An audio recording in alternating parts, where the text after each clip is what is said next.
මැතිවරණ පැවැත්වීම සම්බන්ධව මාර්ගෝපදේශ health guidelines මේක තවම The health guidelines to hold the election amidst the COVID-19 pandemic. These have not been gazetted as regulations under the Quarantine Act. We are hoping to issue the gazette next week. When you take a look at these guidelines, it looks like you can't hold the election. The main points are to wear the face mask, sanitize and wash your hands and maintain 1 meter distance.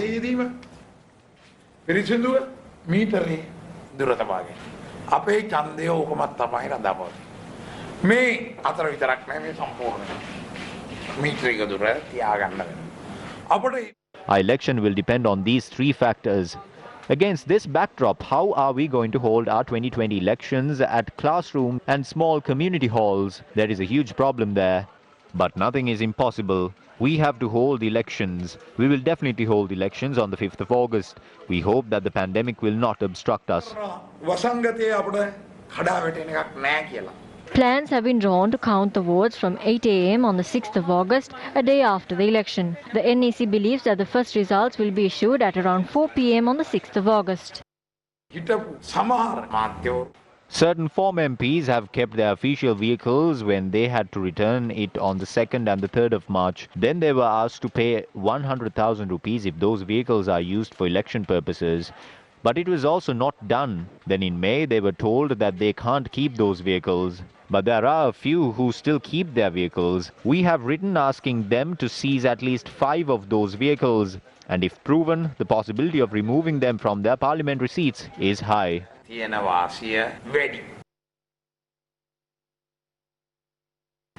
As Sri Lanka heads towards an election, will everyone forget the pandemic that engulfed our nation?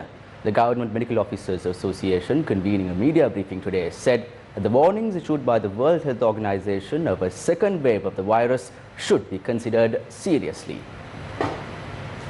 33 people who were receiving treatment for COVID-19 were discharged from hospitals upon recovery today. The total number of recoveries in Sri Lanka now stands at 1,711. 320 patients are currently receiving treatment under medical supervision. We know that the World Health Organization has warned of a second wave of the coronavirus and requested everyone in the world to pay their attention towards it. According to the National Institute of Epidemiology, at least 68,000 tests should be carried out to prevent a second wave. Therefore, we continue to ask the Director General of Health and from the President to support the health sector. The decision to reopen the Bandaranaike International Airport from the 1st of August in a bid to reinvigorate the economy, which collapsed due to COVID-19, has been changed. There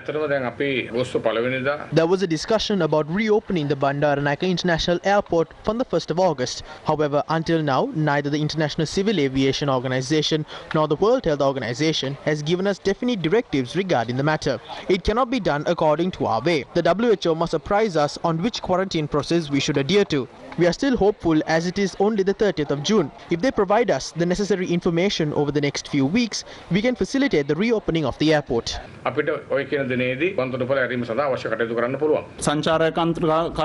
comprehensive study into the trend of the spread of COVID-19 should be looked into before reopening the country for tourists. Are we to open the country for all nations, or are we to only allow those who arrive from countries such as New Zealand which have contained the virus? Will the country reopen before or after the general election? Which quarantine procedures will be followed? How will tourists be tested? Will tourists be allowed in groups or individually? Which hospitals will treat anyone who contracts the virus? How will contact tracing be done in case a tourist tests positive for the virus? Is our method strong enough? We need to examine all of it.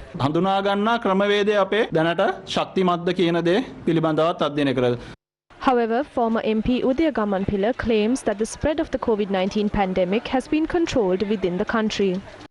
For nearly 59 days, no COVID-19 patients have been discovered from society. That means the virus does not exist within society anymore, unless it is brought into the country from another country. No one fears contracting COVID-19 anymore because we live freely. Although we enjoy this freedom, there are still other nations in the world which are still struggling to contain COVID-19. It is a battle between life and death. We have around 2,000 confirmed COVID-19 patients, but neighbouring India records nearly 15,000 cases daily. That too is less when compared to England. Although the former MP made such a claim, Sri Lanka has not been included in the list of countries which would be allowed to enter countries which form the European Union. The EU has published a list which includes 15 nations. These countries include Serbia, Thailand, Tunisia, Algeria, Uruguay, Rwanda and South Korea. Travelers from these 15 countries would be allowed to enter Europe effective from the 1st of July. මේ Covid එකේ උච්චතම අවස්ථාවේදී ලෝකයේ We were included in the list of the first 5 countries which control COVID-19 in its peak. Why was Sri Lanka excluded from the list of countries which are allowed to enter the EU? Why are they treating our country differently? While we pose this question to the EU, we need to inform our authorities regarding this.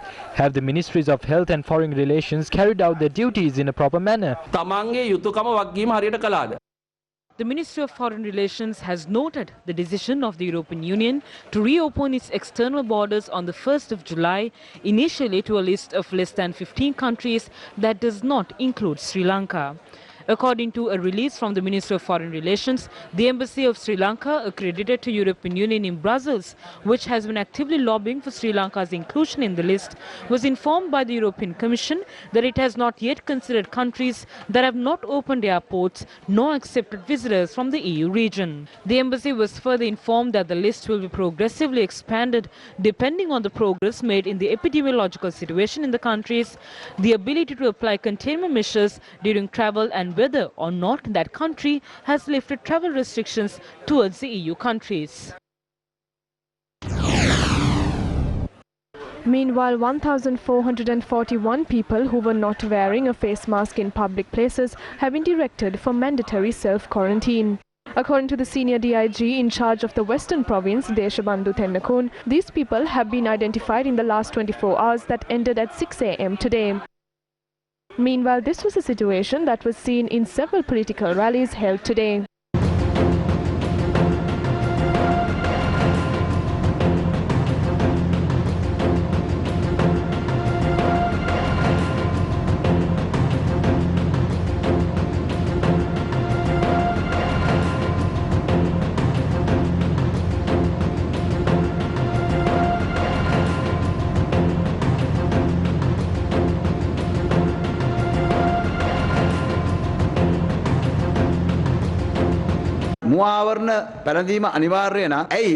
If face masks are mandatory, why are the candidates contesting the election speaking to the media without masks, surrounded by their supporters? Doesn't the same law apply to them? If a decision has been taken that wearing face masks are mandatory to be safe from the second wave of COVID-19, then not only face masks, strict rules should be applied at places where a large number of people gather. Why should people be inclined to wear face masks when office trains are jam-packed with people every evening? Do. Just as China is facing the possible threat of the swine flu, as Sri Lankans, we are faced with the risk of dengue and leptospirosis. So we have to be ready. It is the same group of health officials who have to do that. The people might take this lightly. We have to prevent that. Capacity in the health sector has to be maximized further. We have to be ready to face the potential risk. That doesn't mean we have to face a severe risk. By taking precautions, we were able to stop it before we embarked on a critical situation. A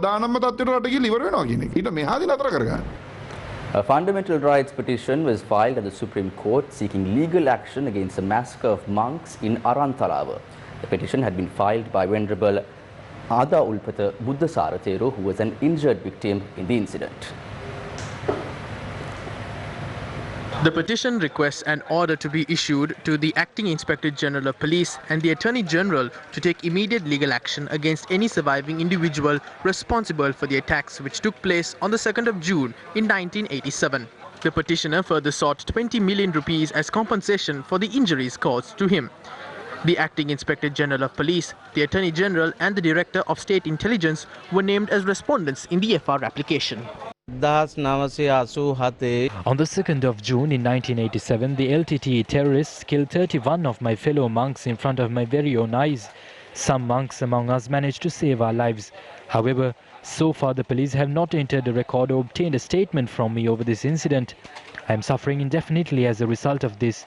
We filed a case at the Supreme Court with the hope that justice would be served on behalf of me and another monk who survived this ordeal, and also the parents of the 31 monks who lost their lives.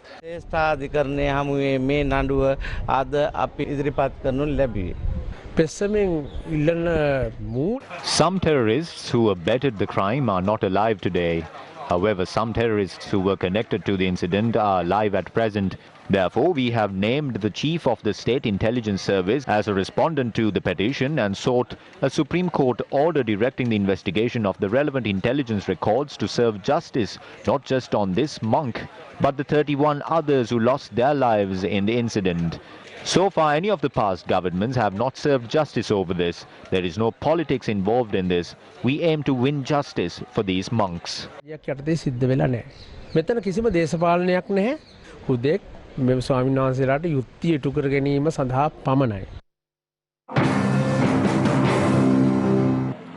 Meanwhile, Venerable Dr. Oma Pisobithathero has requested the National Election Commission to take action against Karuna Amman alias Vinayagamurthy Muralidharan. We lodged the complaint with the IGP and with the CID regarding the statement made by Vinayagamurthy Muralidharan. Today we handed over a letter to the chairman of the National Election Commission, Mahinda Deshapriya. He has violated the law under the Prevention of Terrorism Act number 48 of 1979. He has also violated section number 81 of the Parliamentary Act. Such a person who claims to be a murderer and a terrorist is not suitable to contest the election. He has to be removed from the list with immediate effect. We mentioned in the letter that his candidacy should be revoked from the election. The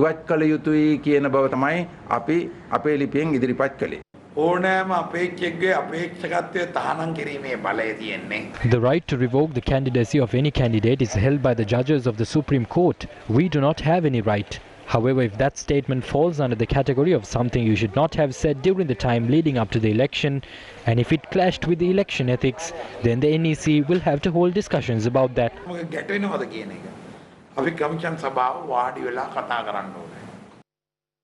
Two former chief army officials expressed their views on Karuna Amman on the political stage today. How was I treated back then? They filed a case in court citing false allegations and put an officer 2 ranks below mine.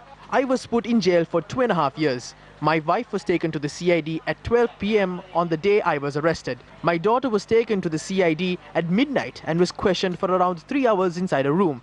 Now, Karuna Amman says that he murdered this much war heroes in public. He appears before the media as a terrorist and says that he killed 2,000 to 3,000 soldiers. And then Mahinda Rajapaksa, who poses for pictures with Karuna Amman, says you don't have to consider what Karuna says. They give him nomination and put him on the national list to contest the election. They are protecting him. What I have to tell you is this: do not believe these people. They have told the same thing back then. They have said they love the country and that they won the war. They sent 15 captains and majors home without pension payments. Was that done out of sheer love for our war heroes? You have to understand this. The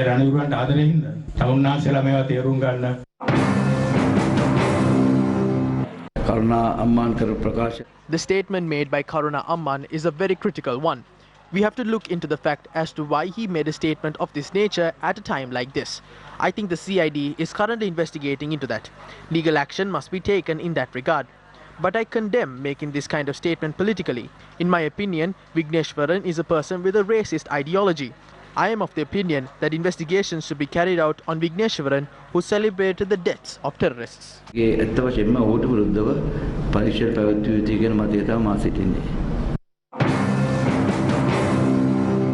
At a time where the political arena has been heating up due to the controversial statement made by Karuna Amman, allegations have also been levelled against providing weapons and money to the LTTE.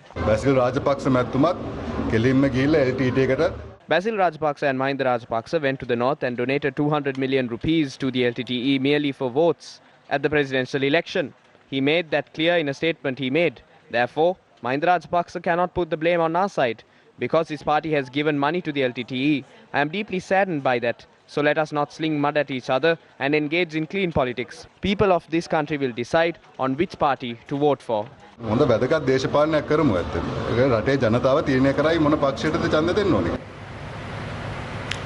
Foreign Relations Minister Dinesh Gunawardena and US Secretary of State Mike Pompeo engaged in discussions on matters of bilateral interest in a telephone conversation last evening.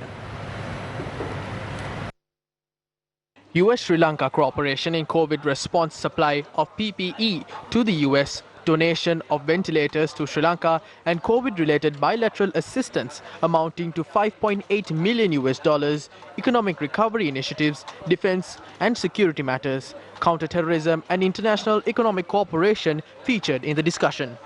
According to a foreign ministry release, Minister Gunawardena briefed his US counterpart on the review report of the MCC, the forthcoming parliamentary elections, and thanked the US for the support extended to the reconciliation and resettlement process in Sri Lanka.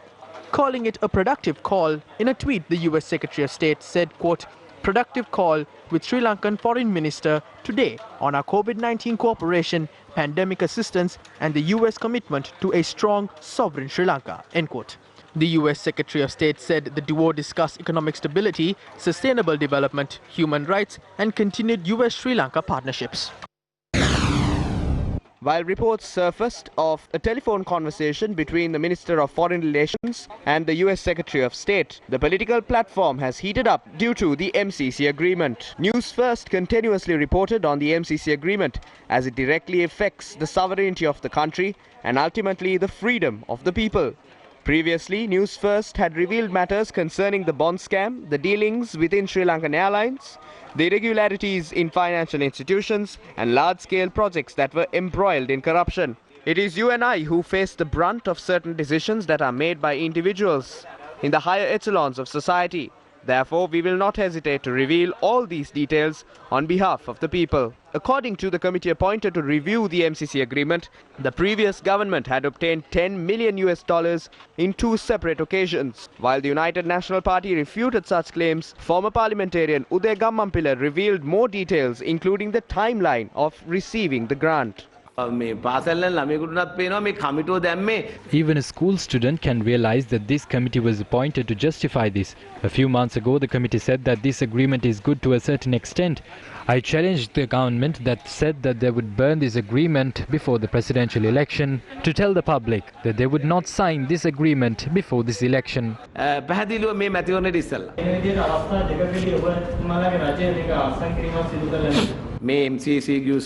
The MCC agreement was brought to the attention of the Finance Ministry. The Finance Ministry had acted accordingly, but efficient steps had not been taken.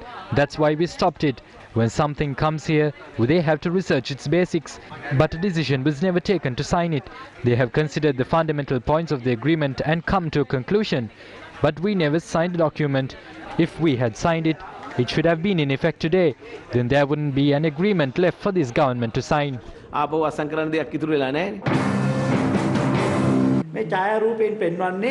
This picture taken on the 27th of July 2017 shows Fatema Sumar, the regional deputy vice president of the MCC, and the former Treasury Secretary RHS Samaratunga. So wasn't this agreement signed to obtain $7.4 million? On the 13th of June 2018, this is Caroline Nguyen, the managing director for the MCC, and RHS Samaratunga, the Treasury Secretary at the time. They are signing an agreement for a grant worth $2.4 million with regard to the MCC grant. Therefore, we wish to ask the Treasury, did they not receive funds? If the funds were not received, why was the agreement signed? According to the MCC agreement, $32 million have been allocated for administrative and supervising activities. If the $10 million had not been given from this $32 million, from where did this money come from?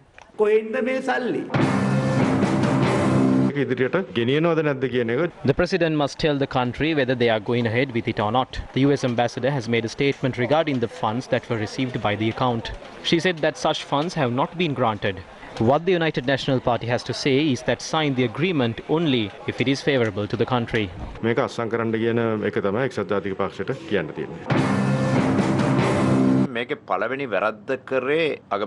The first mistake was done by the Prime Minister. The people do not know anything about the agreement as he moved a unit of the Treasury to the Temple Trees and signed two agreements without informing the people. Gotabaya appointed a committee in a very transparent manner. This is being discussed among the people within the framework of democracy. Following this discussion, the people will be able to understand the clear picture of this. They will drag this until the election and sign any agreement, and not just the MCC. The MCC agreement surfaced during our government. When that came up, we discussed about it to see whether it is good. However, they claim that the country will be divided through this and that a visa would be required to go to the other side of the country. Let us see whether they continue to maintain that stance. We are waiting to see what they will do.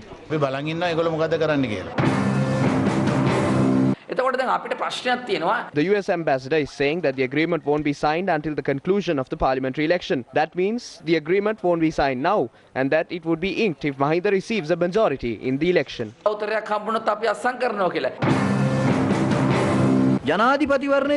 During the presidential election, they repeatedly said that they would tear this agreement and throw it. They campaigned for votes stating that only Gotabaya Rajapaksa will be able to cancel the MCC agreement. Now they are saying that it cannot be cancelled without a two-thirds majority. Throughout history, past governments have been elected to power by speaking lies. Now they are going to another extent of lying.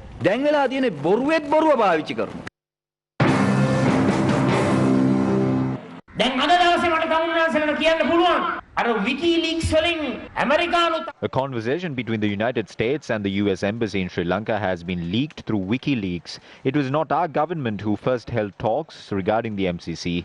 It was in October 2006 during the regime of Mahinda Rajapaksa and during the time of then Ambassador to the US Robert Blake. Everything will come to light in the future. So the MCC is not something that we started. The current Prime Minister of Sri Lanka has started this while he was operating as a president back then. It was Ajit Niwad Cabral who held discussions with the US delegates on behalf of Mahinda Rajapaksa. Look at this deceit. What are they trying to do? They are trying to justify the fact of signing the same compact which originated during their time in 2006. The same agreement they said they will not sign during the time leading up to the election.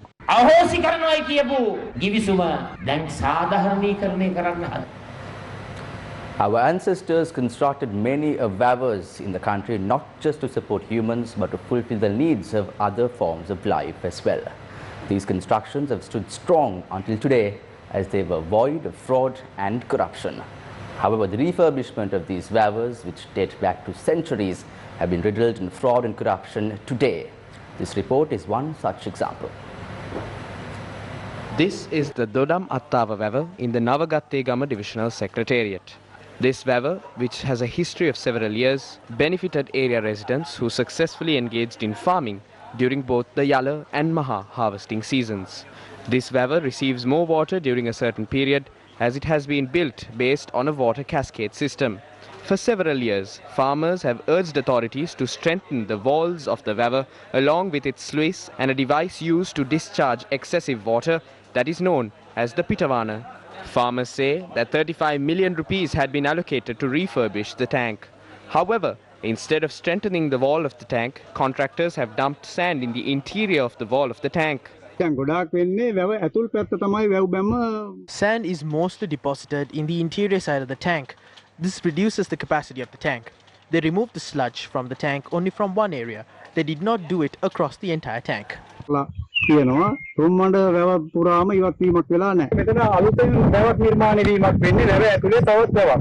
The capacity of the vava has reduced as a result of the sludge that's accumulated within it. As a result of this situation, mud has been swept into the vava as well. At present, water levels of the vava have reduced drastically compared to the capacity recorded earlier. Against such a backdrop, farmers are urging officials to raise the walls of the vava and the device that is used to discharge excessive water in order to cultivate crops during both seasons. Remove the mud off the tank and raise its wall and the sluice gates. Remove the trees here and support the farmers. Construct this and facilitate farming during the Yala and Maha season. Australian mineral exploration company Titanium Sands Limited has defended the exploration activities carried out on Manor Island since 2015.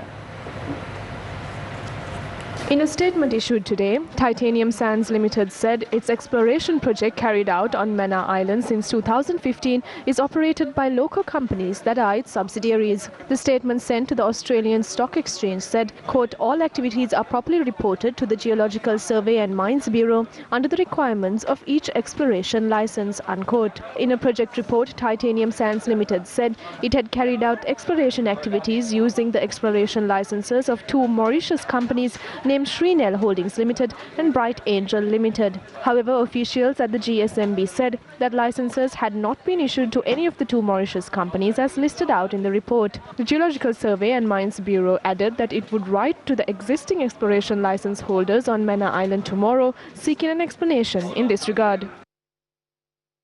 We now cross over to a short commercial break.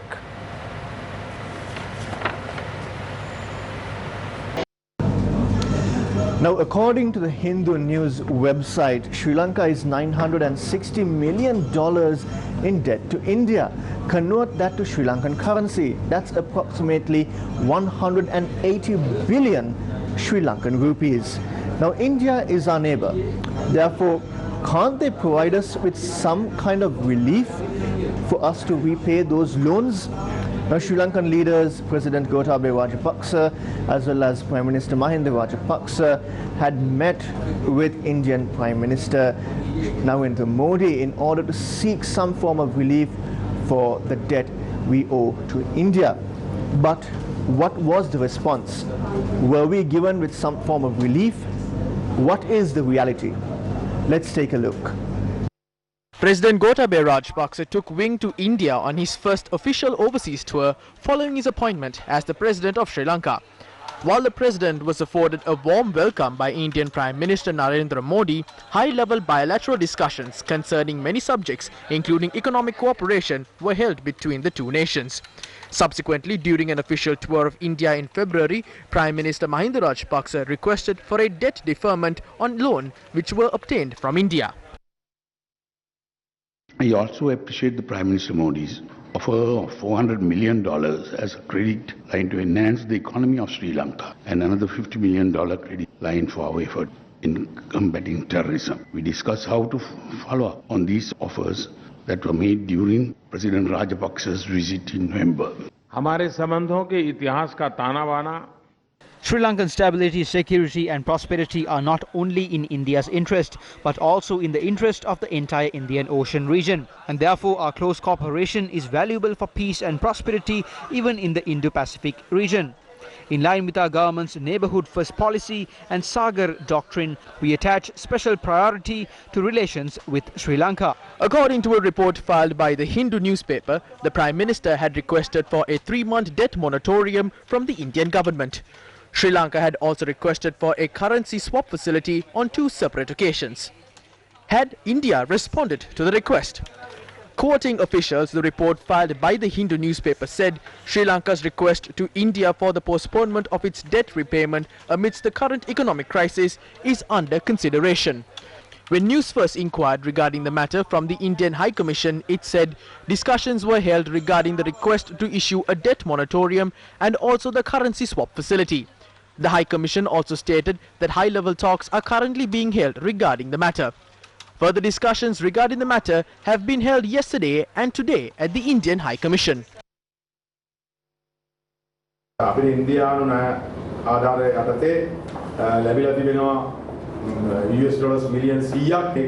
We have received $100 million under the donation given to us by India. The entirety of that donation will be used to generate environmentally friendly renewable energy. With this donation, we will take steps to build solar panels for schools, universities, government offices and hospitals. There are 12,500 families in Sri Lanka without electricity. They have power lines but no supply because they simply cannot afford it. All of them will be given a solar panel kit. Also, the cabinet approval has been given to provide a solar panel kit for low-income families.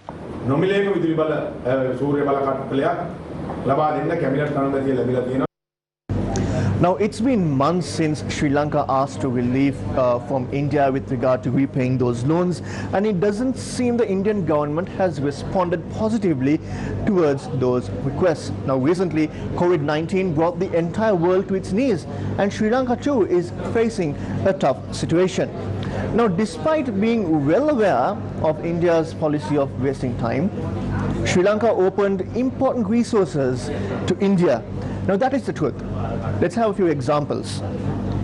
IOC was given permission to operate inside Sri Lanka with 100 filling stations. Then 100 fuel tanks in Trincomalee are now in control of India. And there are serious discussions taking place with regard to the Palali and Mattala airports. Now, the land adjacent to the China hotel project was also given to India. Not only that, our markets were opened to Indian products, and that is why we see an influx of Indian buses, lorries, trishaws and other products in our local market. Now, India is aiming at the East Container Terminal at the Colombo Harbour, as well as the Sampur power station. The East Container Terminal of the Colombo port is one of which has the capacity to dock some of the world's largest ships due to its depth. When a certain faction decides that this terminal, which holds both economic and strategic importance to the country, should be under the Ports Authority, agreements have already been made to establish an Indo-Japanese Sri Lanka joint venture by the previous government. The latest issue at the moment is that trade unions are demanding the installation of 3 new gantry cranes brought to Colombo. They demand that the Port Authority should resume operations at this terminal following the installation of these gantry cranes. Directorial approval was granted to install these gantry cranes, but unfortunately this isn't been implemented. We received information that this was stopped by an invisible hand. We don't know if this invisible hand is one which is much powerful than both the President and the Prime Minister. Until yesterday, this wasn't unloaded. We got to know that even India is involved in this now.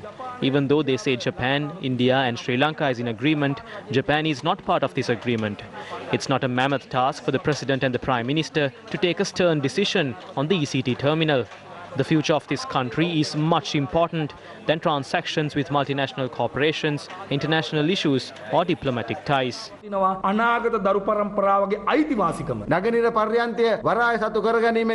Jaya container terminal can only be secured by owning the eastern terminal. The salaries of the workers are paid using the income gained through the Jaya container terminal. If the 3 gantry cranes are installed and operations resume, an income of over 14 million a day can be earned. Journalists questioned as to who intervened to stop the unloading process of these 3 gantry cranes, which arrived in the country on the 20th of June. No one mentions as to who stopped the unloading process, but the security division has been clearly instructed to not to continue the unloading process. When we questioned the security division, no proper answer was provided. They mentioned that these are orders from above.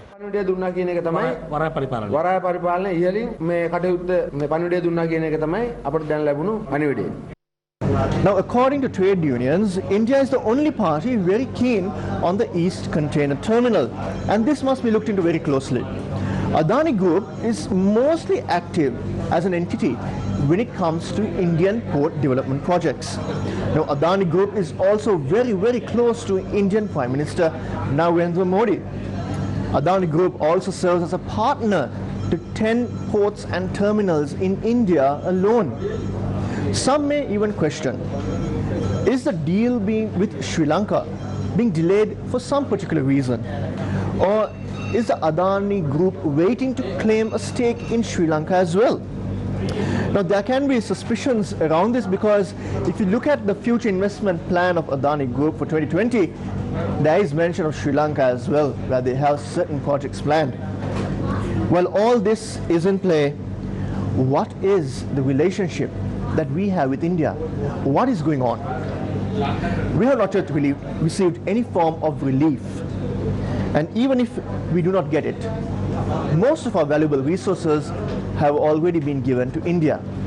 So the question remains, whatever we have left, will those two be in the control of the Indian government?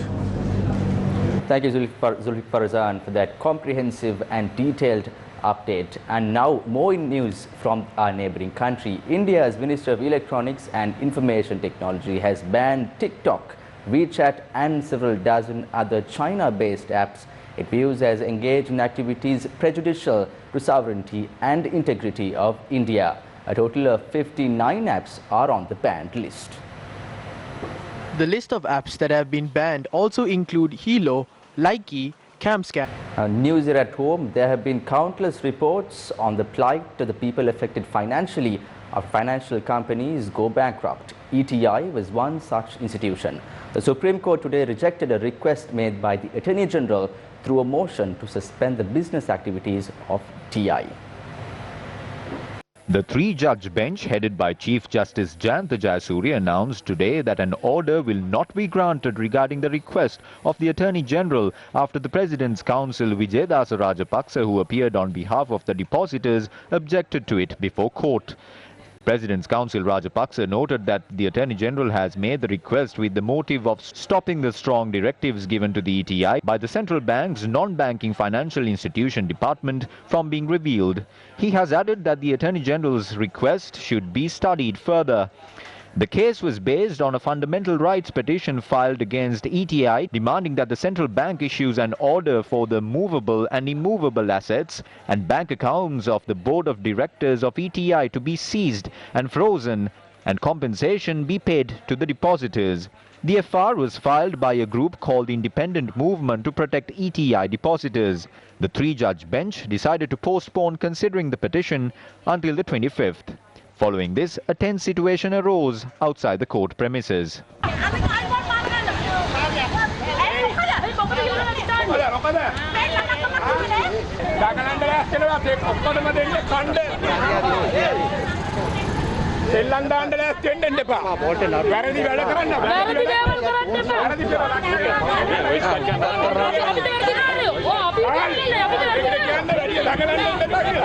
We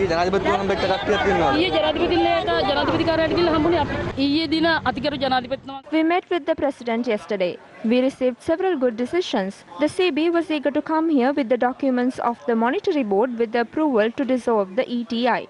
We explained that there is no need to merge this and that we are not claiming for compensation from the government. We asked that this be suspended temporarily. We requested that the dissolving be done after the assets of the board of directors are taken. We saw the President holding discussions with a group of depositors. We asked for a meeting, but he has not given us an appointment yet. The discussion should not be held like that. The people who got money are on one side. They are bringing one party and the CB officials are asking what should be done. They are asking how the money should be given. Ask that from the thieves. The people have been waiting, hoping that they will get the money soon. We are being deceived. We do not accept that discussion. Meanwhile, the committee appointed to look into anomalies in financial institutions noted that it has received over 60 complaints regarding finance and leasing companies. The committee noted that a majority of these complaints are individual complaints of separate cases.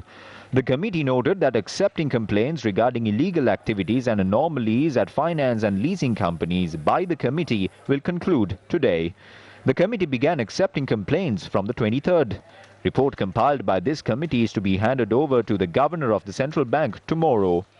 The committee was sanctioned by the Governor of the Central Bank, Professor W.D. Lakshman, and the Director General of Legal Affairs of the Presidential Secretariat, Harigupta Rohanadira, headed it. News First revealed this crisis revolving around this financial institution for the first time in 2019. Unfortunately, they were so badly managed.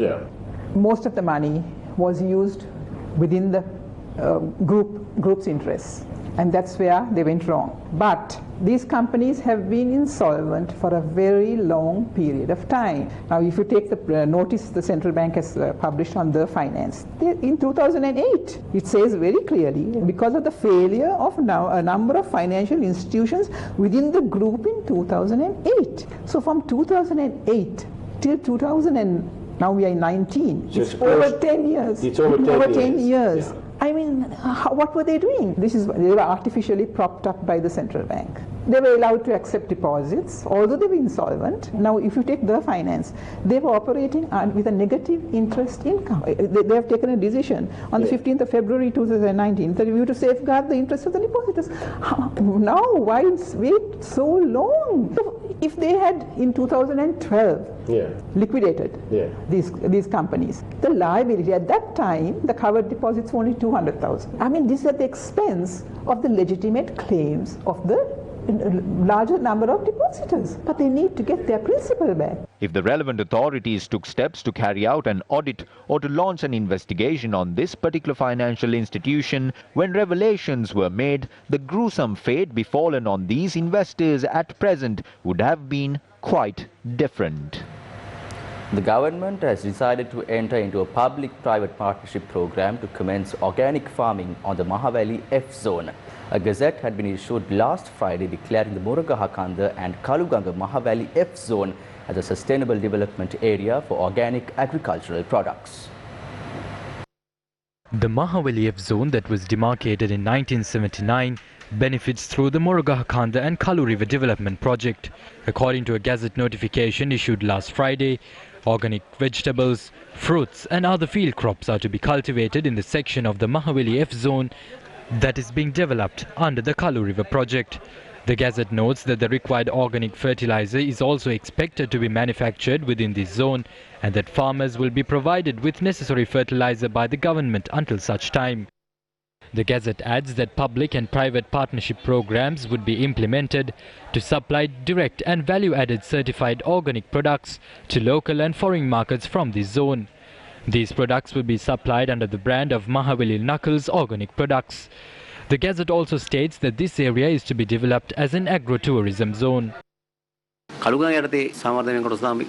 have chosen the zone that is being developed under the Kalu River project. This covers around 3,200 hectares of land. People who were displaced during the construction of the Murugahakanda reservoir had been allowed to resettle on this land. We have given a 1.5 acre land and a quarter-acre plot to every farmer. We expect that additional crops and paddy would be cultivated in an organic manner on the 1.5 acre of paddy field given to them. We hope to enter into a program centered around the cultivation of organic crops from the Maha harvesting season. We have already identified a few companies for this. The zone we have identified belongs to the left and right banks that are to be developed as part of the Kalu River project. This is the Kalu River Dam. We hope to develop 4 surrounding villages using the canals that run through the left and right banks of the river. We have identified areas such as Thorapitiama Oya, Guruwela, Vallava and Laggala for this project.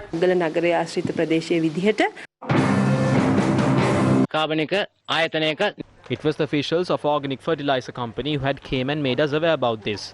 They are proposing to cultivate pepper and cinnamon. An assessment has not been carried out with regard to this. Will organic cultivation prove to be successful simply by issuing a gazette? If they are declaring this land for organic farming for the benefit of a few companies and to allow them to sell some products, we are ready to risk our lives in our fight against it.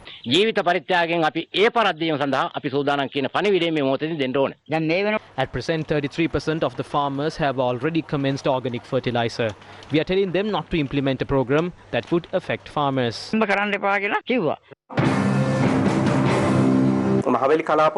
Plans are being made to implement a program on the lands that are given to the people on the Mahaweli zone in accordance with the needs of private companies by signing MOUs with them. Small-scale farmers would be badly affected by that as they would lose out on the land that has been given to them. As a result of using this land for large-scale commercial cultivation, there is a danger of losing our self-sufficiency of food. In addition to that, attention has been drawn to use the Knuckles range for various purposes. Plans are underway to use several areas within this range for tourism activities. Through the SCAM project and the MCC agreement, attempts are being made to use our land for commercial purposes.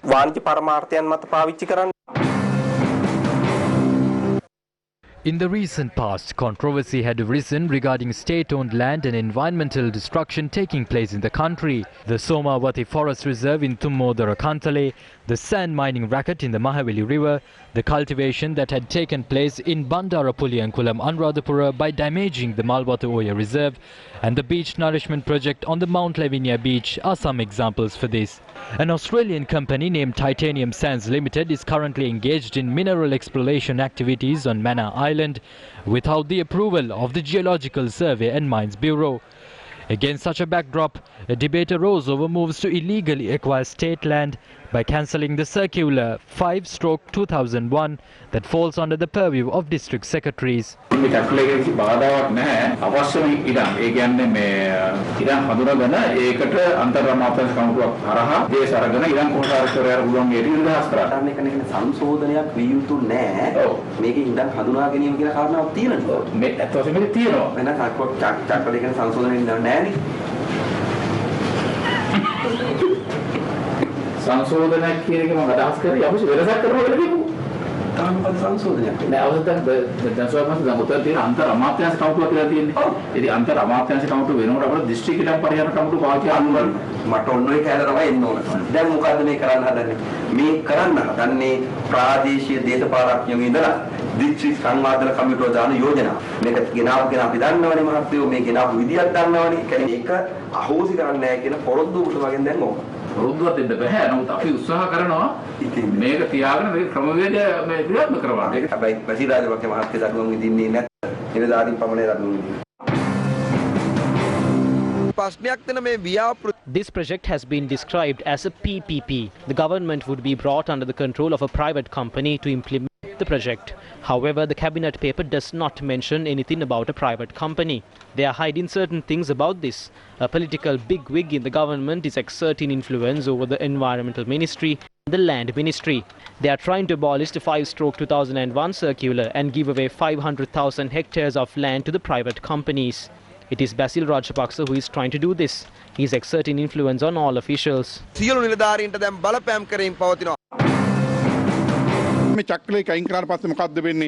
What will happen after this circular is abolished?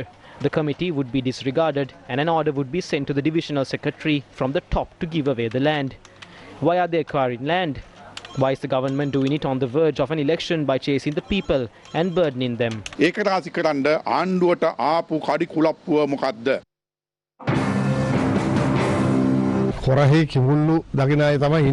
are some people called environmentalists and they panic really fast. Nothing as such has happened. A circular has not been issued to reject it. That is false. I have not been given any instructions and I am not aware of this.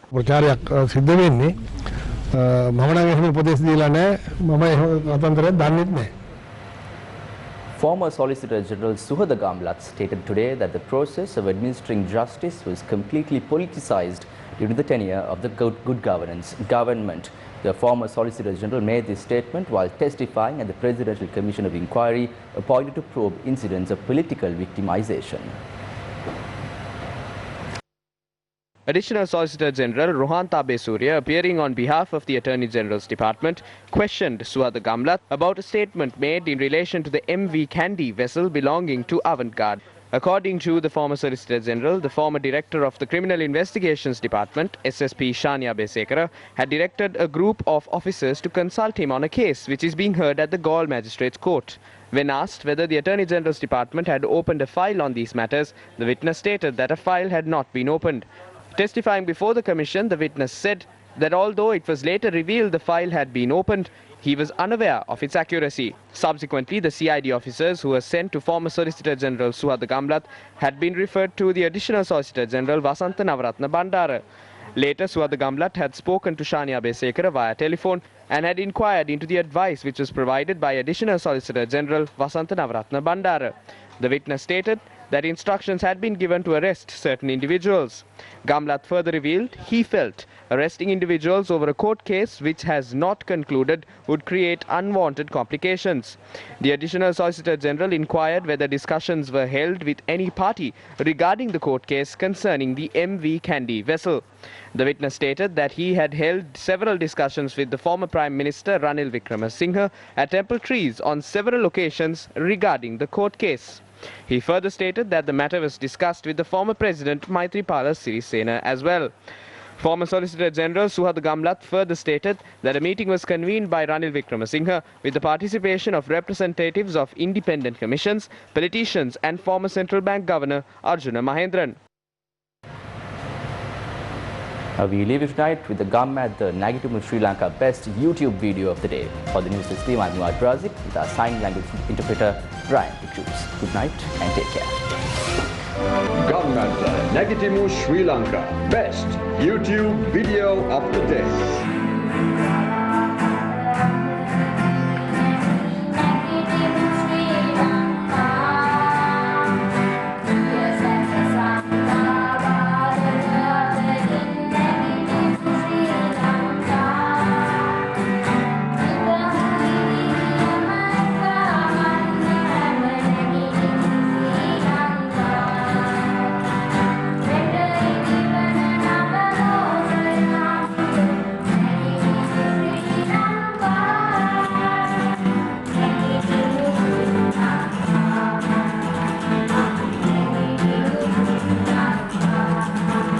Gum at the Nagitimu Sri Lanka.